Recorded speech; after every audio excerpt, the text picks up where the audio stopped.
In this lab session, we're going to use a small example that we discussed in the class to illustrate the use of inheritance in Java. So let's recall the problem that we were trying to solve in the class. So there are two kinds of university students, resident students and non-resident students. This means you actually need two separate classes, one for resident students, the other one for non-resident students.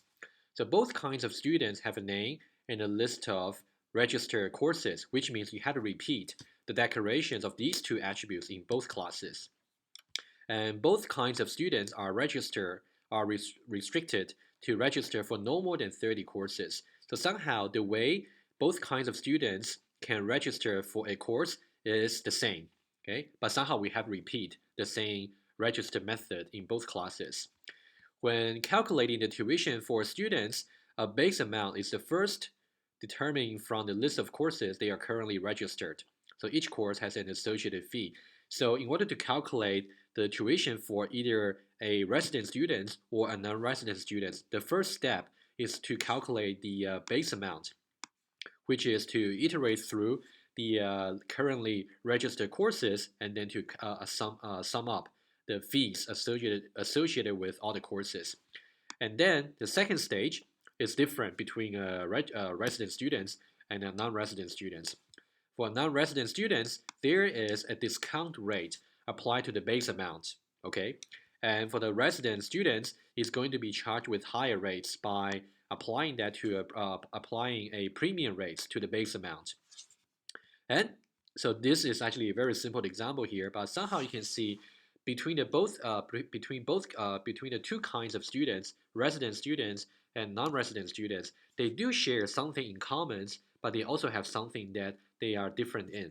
So that's actually something we would like to compare to see either to use inheritance or without using inheritance. What's sort of the comparison? It turns out if you use inheritance to do your Java implementation, you can very likely end up with some code that is maintainable, which means whenever you want to make a change to your code, it is actually easier to make a change to a code structure where you're trying to use the inheritance to have some sort of class hierarchy in your classes. Okay, let's see how we can do. So first of all, we'll start with version 1 without using the inheritance. So let's just see how the code structure will look like and then criticize it and then see how we can migrate from the the version without inheritance to the version with inheritance. Okay, so please open up your Eclipse and then we'll start a new project for this week.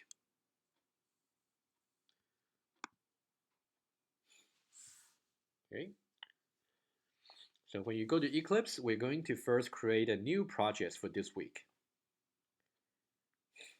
Okay, if you go to File, New, and Java Projects, let's say CSE114, and it's week 11, and then lab number 1. Okay. If you do that, so now under that, so we're going to have version 1 and version 2. So for each version, let's create a separate package for that. So right click on the projects and then say new package. So what about we say version 1? So version 1 is the version without inheritance. Okay, later on we are going to create version 2. Okay, so let me just close all my files for now first. Close all. Okay, so now as we recall from the problem statement here, so there are two kinds of university students, residents and non-resident students. Okay, so we are going to create in version 1 two separate classes. Okay, so let's say the first class will be resident students. Okay, and the second class will be the non-resident students. And non-resident. And we also need kind of like a course because remember, to actually calculate the base amount for the tuition, we actually have to actually declare a course class with the fee attributes. Okay, and also we can assume we also have the title and title attributes for the course. Okay, let's do that quickly. Okay, so version 1 we also have a course class. If you do that, let's say each course has a name, string, let's say title. and also it has a fee, let's say double fee. And to actually create initialize a course object, so we're gonna have a constructor with the same name of the class as the class, and then we'll say string title. So I just don't want to come up with any new names, just the same name as the attributes, which means I'm going to need a this keyword to help me disambiguate. So string title and also double fee. Okay, so now to actually initialize the two attributes here, because now title has the same name as the input parameter title here, and also attribute fee has the same name as the input parameter fee here. So I'm going to use a new this keyword to disambiguate. So I just say this dot title equals title, and also this dot fee is assigned to fee. Okay, that's quite easy here. So now let's go back to our student class. So we got two classes which have nothing to, which has nothing to do with each other. Okay. So now for resident students, remember, let's see, both kinds of students has a name and have a list of registered courses. So we can say string name and also course array register courses. Okay, let's see what else.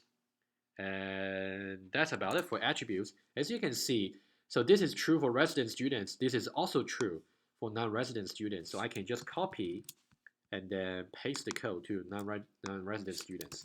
So you can see this is already some code duplication here, okay? I have duplicated 2 lines so far. So go back to resident students, and also to somehow to gradually add course to the registered courses array.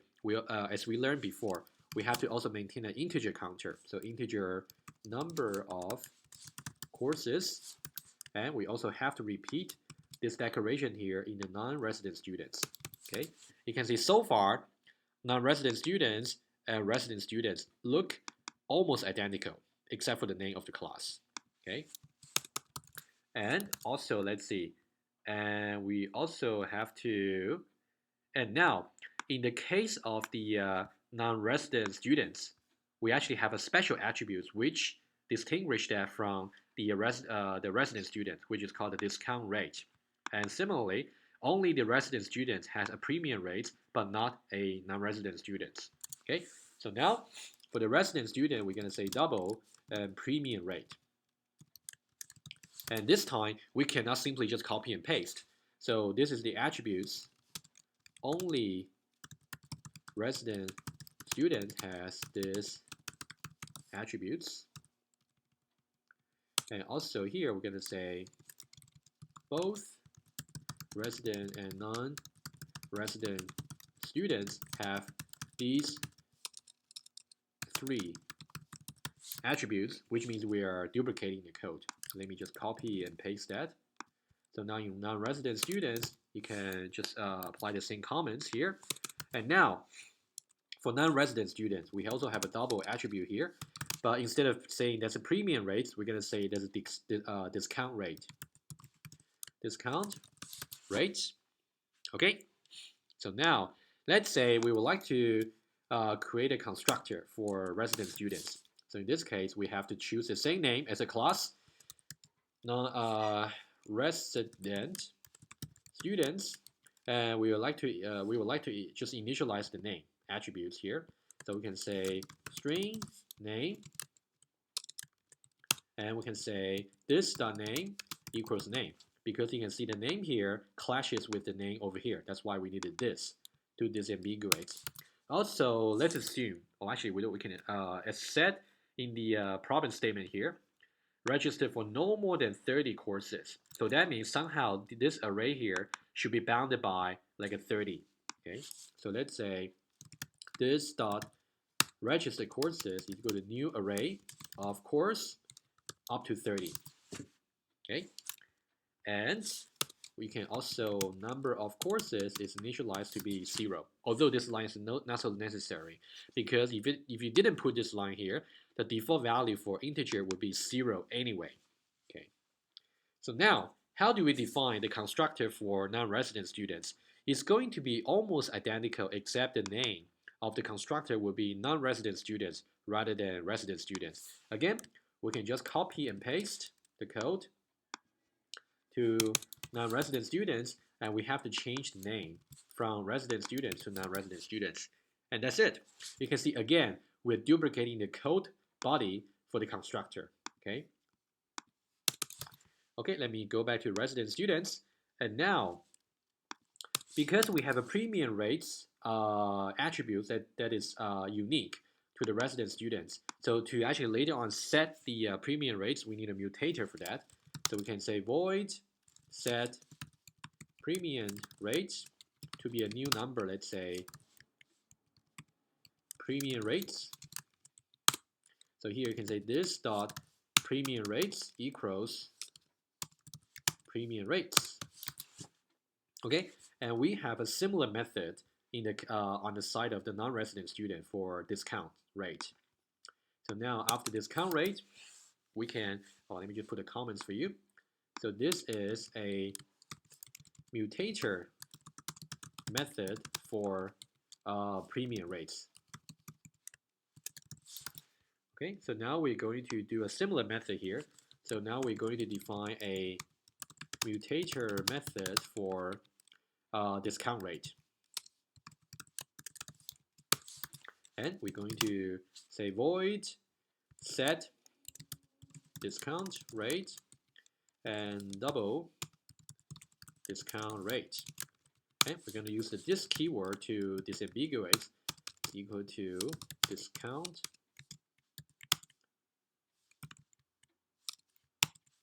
rate. Okay, so now what about register course? So if you go back to resident students here, if we would like to register a new course, we have to somehow use the current value for the counter and then to add the course objects to wherever this counter is pointing to, as we did before. So you would say void register course and course C. Okay, this should be familiar to you. So we'd say register courses and then number of courses assigned to be C. Okay, that's something we did before in the previous lab sessions. And number of courses plus plus. Okay, that's all you got to do. So now this is the registered course for the resident students. What about the non-resident students? They actually register the course in the same way according to the problem statement. So I just copy that and paste without making any change. So we just copy verbatim. So again, this is duplicate of code. Okay, you can see so far we got many lines of code duplicates, which potentially is an issue, as I will explain later. Okay, register here, and let's have one more method, because according to the problem statement here, we should also calculate the tuition. Okay, so let's say because the fee of the course is actually a double, so the overall tuition that the student has to pay must be a double as well, because it will simply be the sum of all the courses that the students are registered in. So it would say double, and then let's say get tuition here. And now how do we calculate tuition? So in the case of the resident students, first of all, we have to calculate some kind of like a base amount. Base, let's say initially that's simply 0. And then we have to, of course, eventually we have to return the base, okay? And once we calculate the base, we have to apply that to the premium rate, okay? But how do we calculate the base? We have to somehow iterate through the a rate of courses. I less than, or actually be careful here, we should really use number of courses rather than register courses.length. Why? That's something you should really know, because let's say because initially we initialize the course registered courses array to be 30, but it may be that currently only have 5 courses in the array, which means the remaining 25 slots are simply null. They are pointing to nothing, so you shouldn't go over them. So you should only go over the number of courses object that correspond to the value of number of courses attributes. Okay, That's something we discussed in the previous lab session. Okay, number of courses, I++. And then you can say base plus equal, and then you would say register courses and at I, which is going to give you course objects, and then you can get a fee. Okay, that's how you calculate the base. And after you calculate the base, you can just apply that to the premium rates. Okay, so that's how you get the tuition for a resident student class. Okay, how do we define a get tuition method for non-resident students class? Well, gonna be almost identical. So you just have to copy that and then go to non-resident student here, paste that, except that you have to the way you calculate the base amount is exactly identical between the two kinds of students. But now you have to apply the base amount to the discount rate because now we are currently in the context of non-resident students. So discount rate. And that's it. You can see this part of the code is completely the duplicates of this part of the code. Okay? So what's really wrong with code duplicates? As you can actually review from your lecture notes, since somehow the common parts, the residents, the two classes, resident students and non-resident student, they share a lot in common. Let's say if somehow we have to change the common parts by we want to introduce a new change to the common parts, then that means you have to make a change in more than one places. For example, let's say for the case of the registered course, if somehow I realize that I do want to have some error reporting functions for my registered course to say if the student try to register more than let's say 5 courses in one go, then we should report an error. So how do we say that? So let's say I would like to change this, and so maybe I can declare a new attribute here. Let's say it's a constant. You can say final integer max allowance is equal to, let's say maybe it's 5, for example. Okay, so that means at any moment the students cannot register for more than 5 courses, let's say. Okay. So what you can do here is to say register course. So here we have to say if the number of courses is larger than or equal to the max allowance, then in this case we have to print some error. So system.out.println error exceeding max allowance. Okay.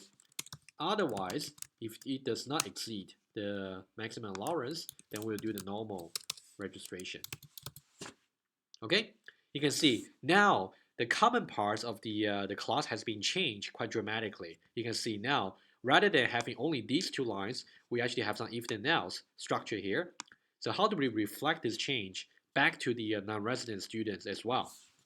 So first of all, we have to recopy and repaste the definition for registered course. So see what I'm trying to do. So I change here. So you can see once I make the change to the common parts in one class, I have to make a similar change to all the common parts in all the other classes that share this common part. So I have to copy this registered course method here and go to non-resident students, and then I have to paste to here. Of course, I also need to declare this new attribute here. So I would say final int maximum allowance, let's say it can be equal to 5. Okay, you can see now to make a change, for example, to make a change to the way we register for a course, you have to make the change in more than one places. In this case, since we got 2 classes that share the common part, the resident students and the non-resident students, that's why we had to make 2 changes rather than just 1. Okay, as another example, let's say somehow to actually calculate the tuition for the students, before we actually apply the premium rates, we also want to apply some inflation rate to actually reflect the inflation yearly. Okay, what we can do is we can say have another variable here. Let's say double. We will put it after maximum allowance. You can have double, and then inflation rate. And this can be set by something else, but let's not worry about that. So now I can actually say that must multiply by inflation rates. Okay, so you can see before you apply the premium rates, you have to multiply the base amount by the inflation rate first. Okay, so now this is not the only place we have to make this new change. We also have to go to non-resident students here and then apply the same change to the same method.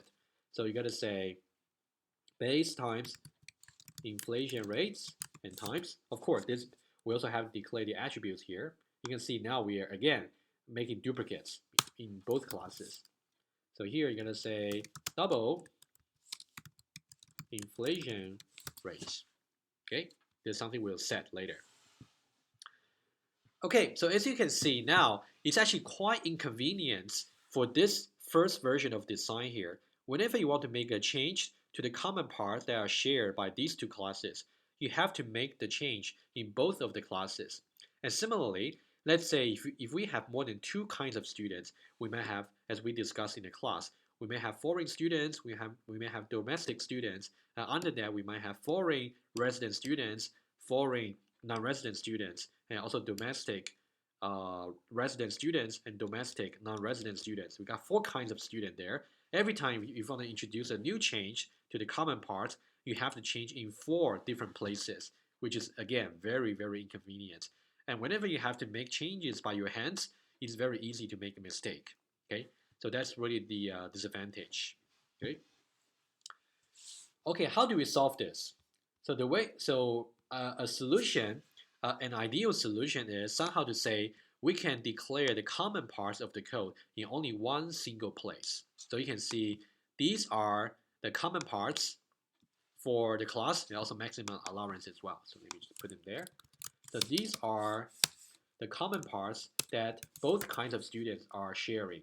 Okay, and also let me just go back.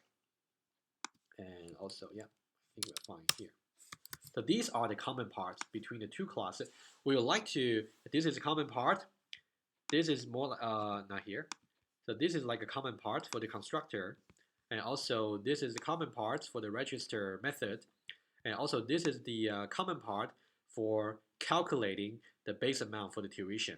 We would like to put all these common parts in a separate class. And then somehow to have a way to say the resident student extends or is a specialized version of the that class, the common part class. And also similarly, the non-resident student also shared the common part from that class. How do we do that in Java? The way to do this is by using the extend keyword for inheritance. So let's now go to the project here, and let's create a new package. And let's call this version 2. Version 2, and finish. So now I'm going to create a new class called students. And the student is going to store the common parts between non-resident students and resident students. Just say student here. And what common parts do I need? Let me just cheat a little bit. Let me just go to the resident students. As I said before, you certainly need, also as you can see from the comments, right? So these are the attributes that are shared. They actually happen to be the same between resident students and non-resident students. So we can copy these attributes here and go to students.java here. Okay, it stores all the common parts. Okay, somehow we're just reusing the course class. Okay, that's why Java Eclipse simply just automatically put the import for you. So let's leave with that for now. So these are the common attributes, and what else? If you go back to resident students, so premium rates is something that we cannot put in the student class simply because premium rates is not common to the resident and non-resident students. Premium rate is specific to the resident students. And so is the set premium rates. However, for this constructor here, I think we want to reuse the body of the constructor. Okay, the way to do this is by using the super keyword. Okay, later on, but we'll do that later. Okay, so now we simply just have to copy this code here, and if you go to student here, so you would say just the same name as the class. Okay, so that's how we initialize any students. And this student here, imagine that later on, the student here, the code here will be reused to create an object of type resident students, and also to create an object of type non-resident students. Okay, let's see what else is the common parts. So if you go to resident student here, so now you can see we got a register method, and also we get a get tuition method. They should be very similar between the resident students and non-resident students. In the case of the registered course, it's completely identical between the two classes. So you go to students, and you can just copy and paste the registered course without making any changes. If you go back to resident students, the next method will be get tuition. Let's just copy and paste first, and now I'll show you have to get rid of one small part of that. So now you can see somehow, let's see.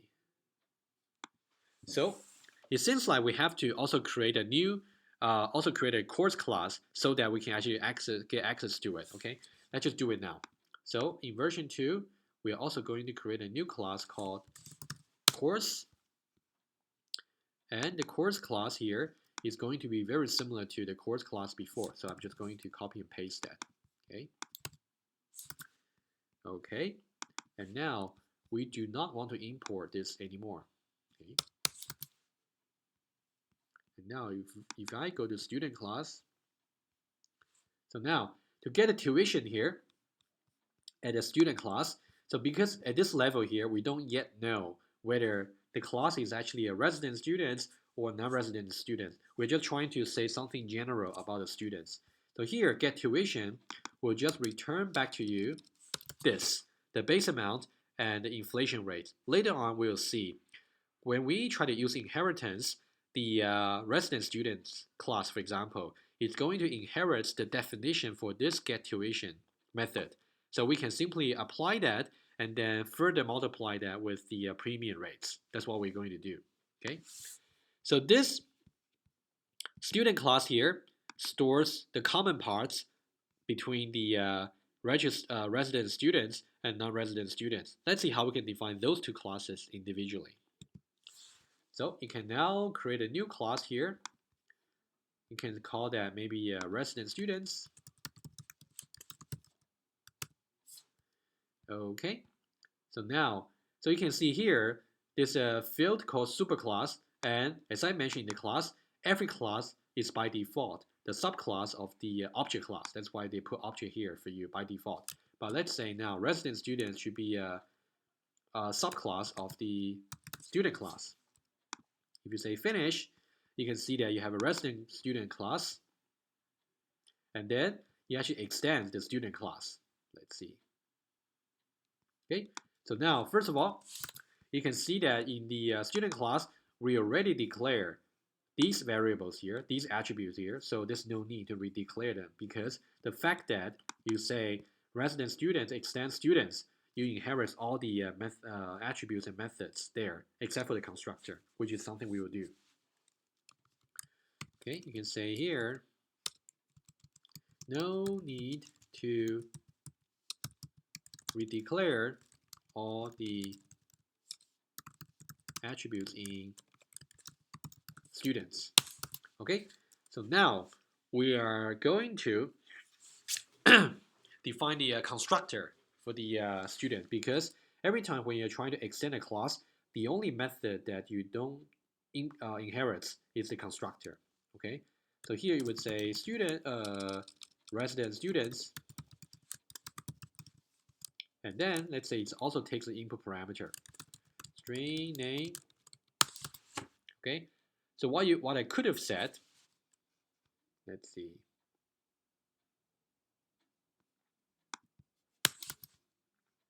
Okay, so what I could have said was I can say this dot somehow, because you actually inherit from the you actually extend the students, so all the attributes are actually inherited to here without you redeclaring them. So you can say this dot name is equal to name. Okay, maybe let's see.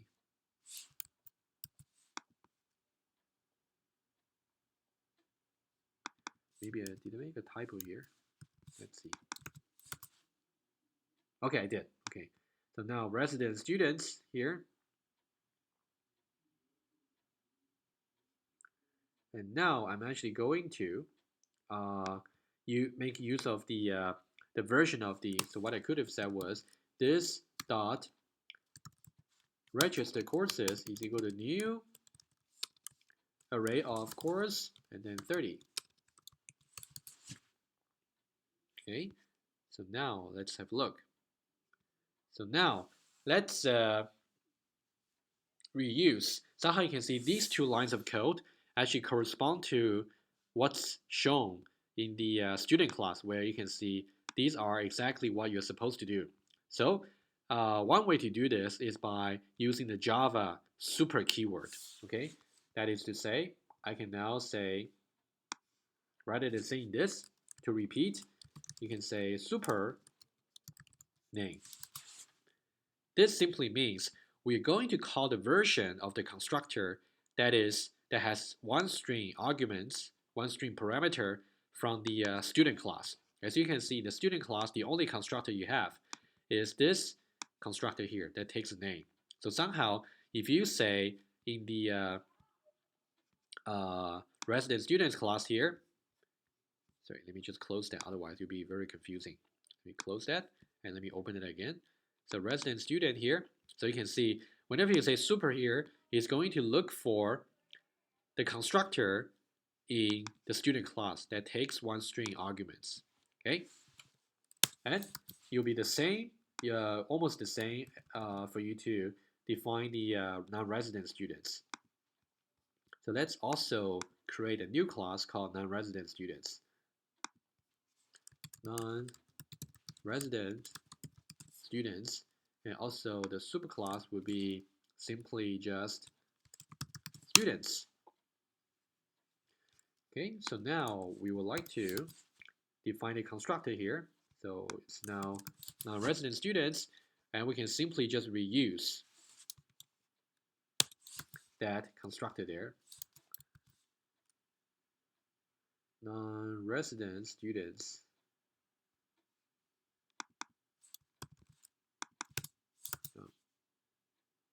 Okay, yeah, because you just make sure the name of your constructor must correspond to the class name.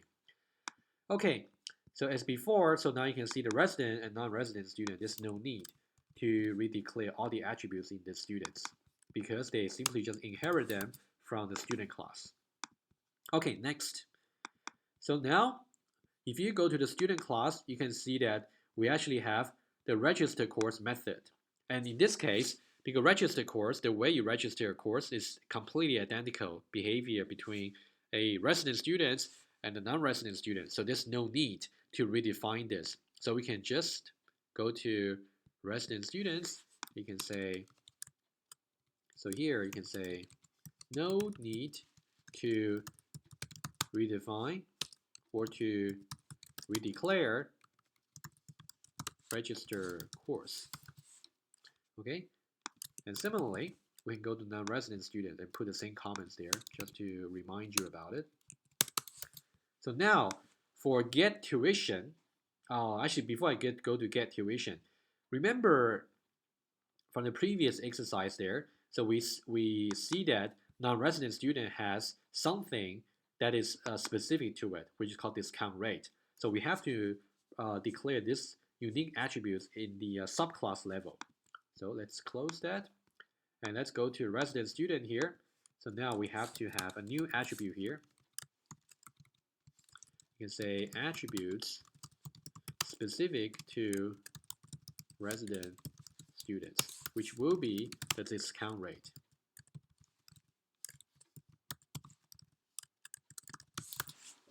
You can see we didn't declare this variable here in the level of the student class simply because it only applies to the resident students, but not the non-resident students. Sorry, the other way around. So the discount rate,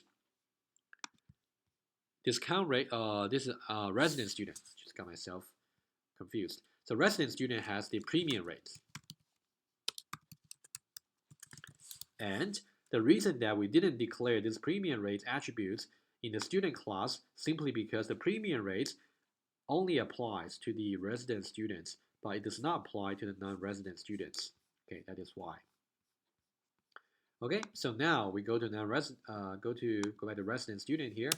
So we have an attribute here, and also you can say mutator method specific to resident students.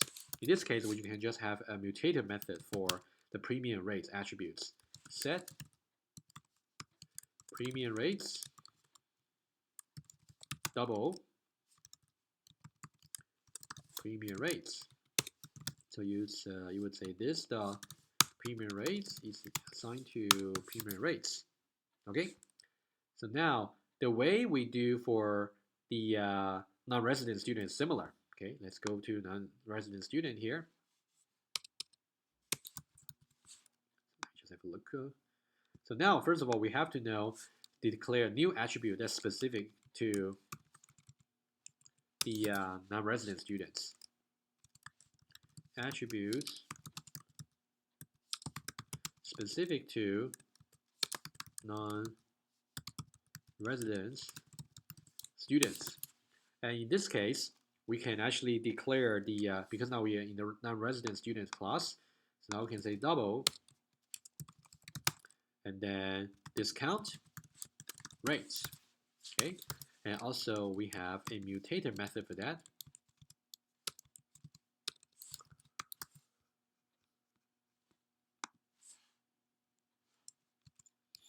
So we can say mutator method specific to premium rates. Okay, so now let's see how we can do it. So it's going to be a mutator here. So void set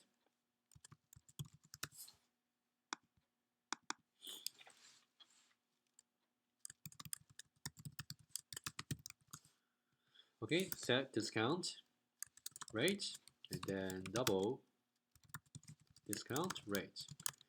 And then we'll say this dot discount rate is equal to discount rate. Okay.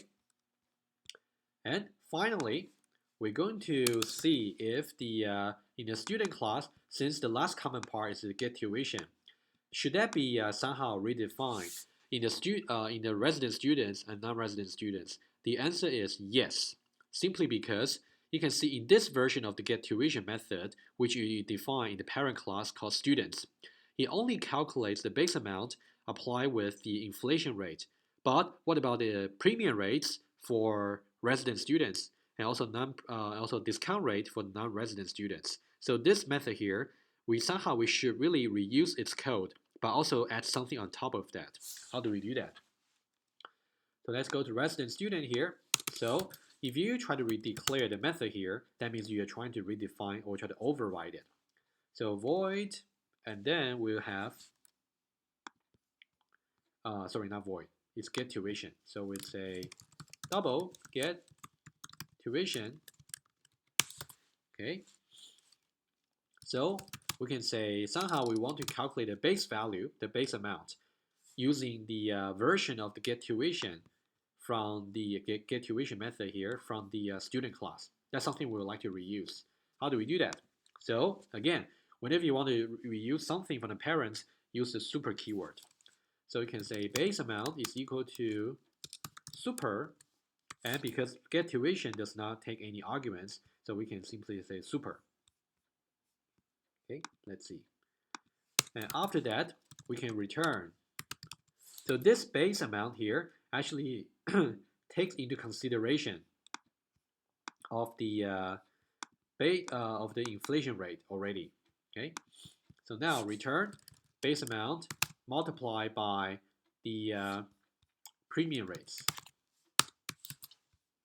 Okay, so that's how much the student resident student is supposed to pay.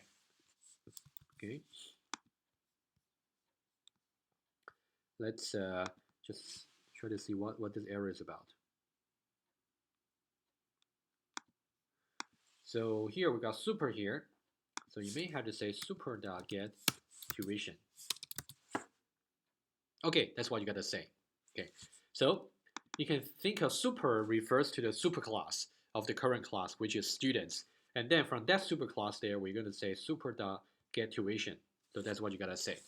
Okay, so similarly, we can reuse, we can somehow get a similar definition for the get tuition method in non-resident students. Let's do it. But now this time, again, we are trying to call the super keyword to actually get the get tuition method version from the student class. And now, rather than applying that to the premium rates, we're going to apply that to the discount rate for the non-resident students. Okay, so that's basically that's basically about it. So you can see now we actually got a much simpler non-resident student class and also the resident student class.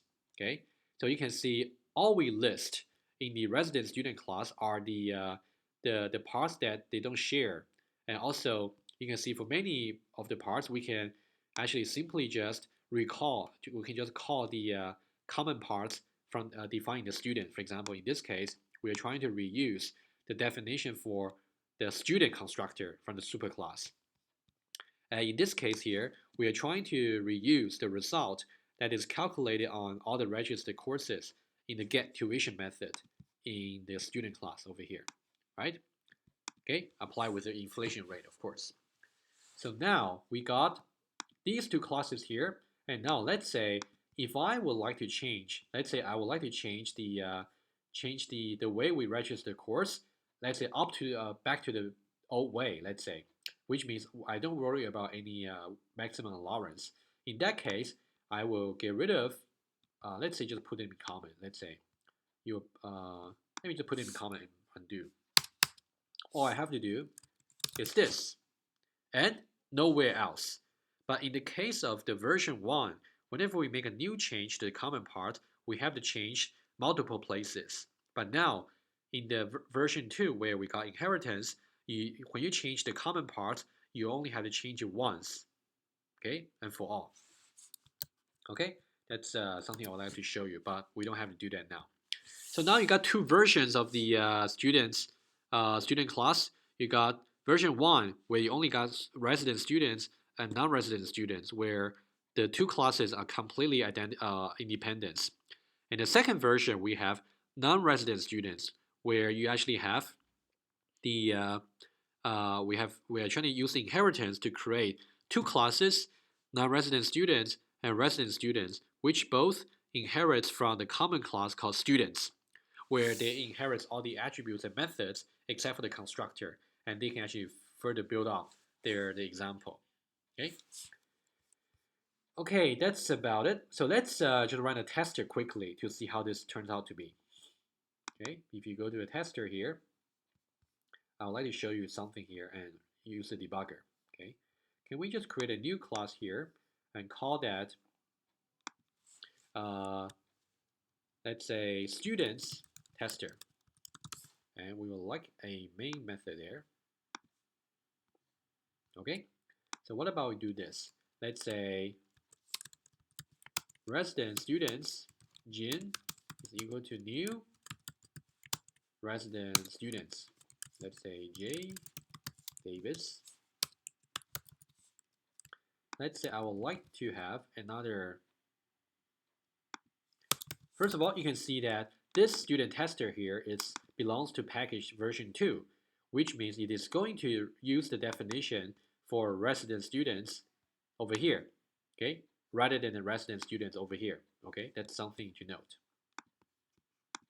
So another, I would like to have non-resident students, and also I would like to have Jeremy, and here Jeremy Gibbons.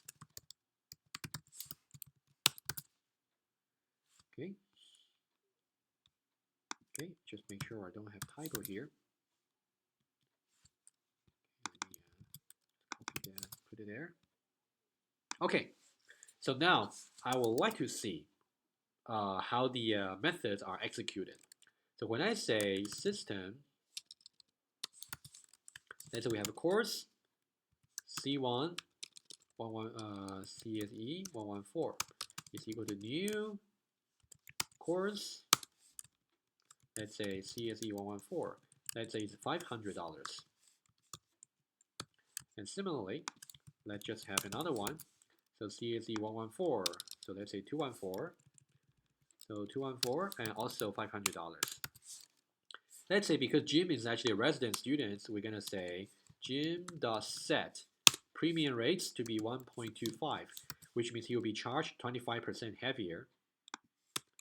And on the other hand, let's say Jeremy.set discount rate with 0.75, which means he's going to have a 25% discount. So now we would like to say Jim.add.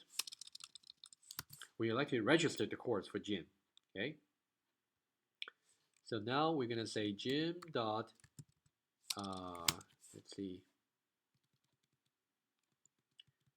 We would like to have register course for Jim. So CSE114. And also we would like to Jim.register courses, register course, and then CSE214. Okay, let's say similarly for Jeremy. Jeremy.register course, CSE114, and Jeremy.register course, and then CSE214. So now we actually got two, both students. So Jim is a resident student, and Jeremy is a non-resident student, and both of them are registered for CSE114 and 214. What we would like to know is what's going to be their tuition. Okay. So if you say system.out.println, and now if you say Jim.get tuition, it's going to give you some number, and then we also got the Jeremy.get tuition. Okay, let's run this code here, and we get simply 0y. Let's see quickly. Maybe there's something I didn't do well. Okay, let's see. Let's go to the non-resident students here. Return the base. I may have to say, okay, get tuition here, and the resident. So let me go to student class here. The base plus equal because inflation rate. We haven't defined the inflation rate yet. Okay, so because actually that's quite a logical error. Actually, quite a silly mistake I made. So here the inflation rate will be applied to the base amount, but somehow because I did not initialize the inflation rates, that's why by default it would just be 0. Okay, to make it easy for this example here, why don't we just say 1.1? Okay, how about that? So we're going to have an inflation rate simply 1.1 each time we calculate. So now let's do it again. Okay, so now it looks more right. So somehow you can see the way we calculate, let's go back to student tester. The way we calculate the tuition for Jim is we're going to have 500 plus 500 multiplied by 1.1 and then multiplied by 1.25. You can actually try to calculate that. It's going to give you this number here.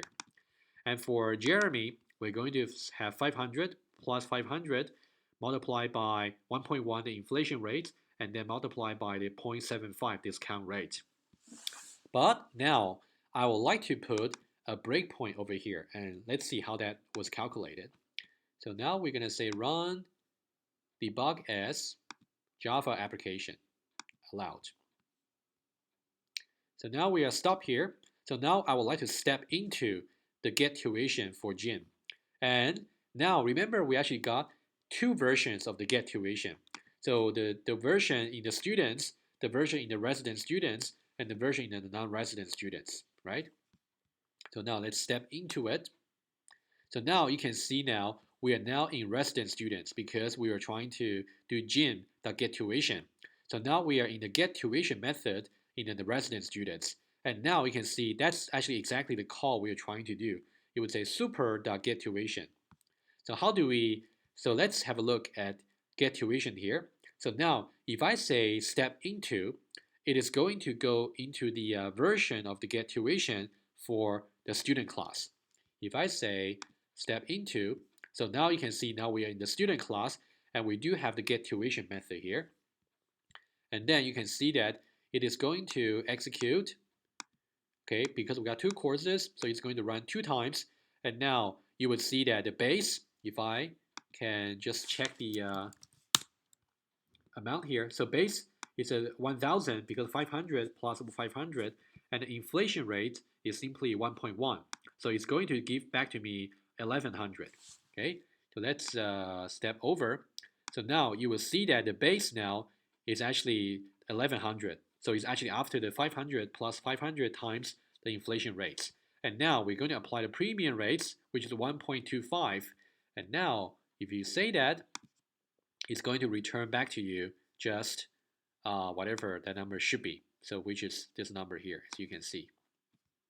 Okay. Similarly, if we try to step into the getTuition for Jeremy, and remember Jeremy was created as a non-resident student. So that means we're going to get into the version of the getTuition for non-resident students. So if you step into it, so now we are in the non-resident students class and the getTuition method here. And now super is actually referring to the student class. So if you step into it again, so now we are now entering this same block of code of getTuition from the student class over here. Okay, if you try to calculate that, it's going to be very similar. So you can see now the base is still $1,000 because Jeremy was registered for the same 2 courses, and the inflation rate is exactly the same. So now once you get that, you can see that the base amount for this non-resident students is really the same, which is $1,375. But now to actually calculate the actual tuition that the non-resident student has to pay, you have to apply that to the discount rate, which is 0.75. And if you do that, it's going to give to you the 825, which is lower than what the resident student has to pay. Okay. Okay, let's stop the debugger here and then let's go back. As you can see, so now so far we actually got 2 versions of the the student's problem. So in the first version here, we simply have 2 classes, 2 separate classes with repetitions of all the attributes, methods, and also the constructor. And in version 2, we were trying to actually factor out all the common parts into a class called students. Okay, that's a new class we created. So these attributes and methods and constructor here, they are all the common parts that the non-resident students and resident students share. So that is why we can use the extends keyword in Java to say now resident students is an extended version of the student class, which will inherit all the attributes and methods except for the constructor. That's why you have to redeclare the constructor over here. You can use the super keyword to refer to the version of the constructor with 1 string parameter in the student class. And also for the we also have some new attributes and new methods that they are specific to the resident student class. And also we can redefine or to override the getTuition method by referring to the super. The super here refers to whatever parent class or superclass you have for the resident students. In this case, it is students. So that is why when you saw me running into the debugger, we actually when we run into this line, super.getTuition here, we actually run into the getTuition in the student class. Okay, that's exactly what I show. If you missed that point, please rewind and then go back to it. Okay, so as you can see, that's a very quick demo about how you can use the inheritance to improve your code. And now let's, as I said before, since all the common parts are actually concentrated in a separate class called students, so whenever you want to make any new change to the common parts, it will be automatically reflected or inherited to both subclasses, resident students and non-resident students. So this is very, very different from version 1, where whenever you want to make a change to the common parts, you have to go to every separate class and make the change. Okay, please make sure you know the difference. Okay, so that's about it for this lab session here about how you can go from version 1 to version 2. You really have to make sure you know how to do that. Okay, stay watching.